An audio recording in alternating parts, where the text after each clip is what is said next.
Today I'm going to give you a quick tour of my bedroom studio, and I'm going to give you insight into what equipment you need to make music in your bedroom. And hint, hint, it's not a lot.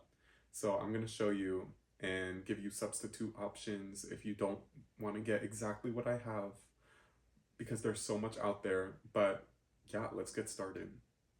So here's my point of view from where I sit in my bedroom studio. I have some KRK Rocket 7 monitors.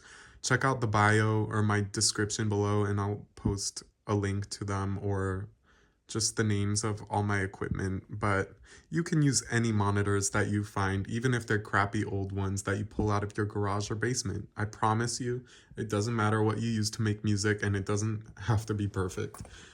But here are my monitoring headphones that I use pretty often because I find that I'm more focused when I have a pair of headphones over my head. It makes me feel very official. These are the ATH M50X Audio-Technica headphones. They are incredible headphones. I will link them in the description with the price. But you can really use any pair of headphones again. My studio wouldn't be complete without this coffee mug that probably has week-old dried coffee in it. I find that dry coffee gives me a lot of inspiration. I do drink fresh coffee too, but I prefer to leave old mugs with dry coffee here as inspiration.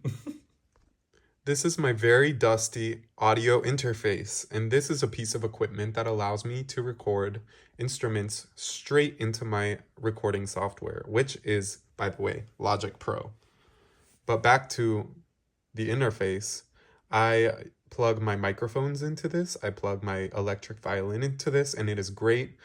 Highly recommend getting an audio interface if you want to do any sort of production.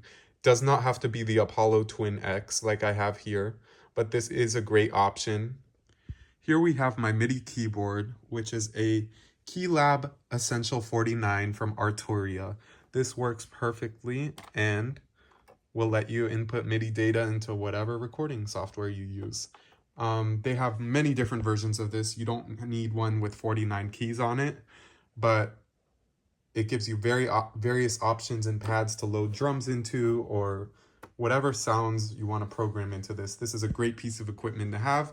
Definitely not necessary though. On most recording softwares, you have keyboard typing instead of this in case you don't have the budget for one of these. Don't moose with my list. As you can see here, I finished tidying up and did my yoga. But this is from Friday, September 26th, and I'm recording this, I think, on December 6th. So glad to know that I finished that over 2 months ago. And for my recording software, I use Logic Pro. I highly recommend this software to anyone who's getting into music production. But before buying this, I'd also recommend using GarageBand as it's free and it's basically a watered down version of Logic Pro. So if you find that to be interesting, experiment with it and then buy Logic.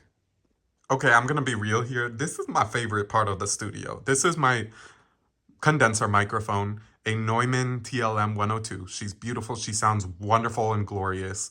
She has a pop filter in front of her, and the thing is, you can really use whatever microphone you want.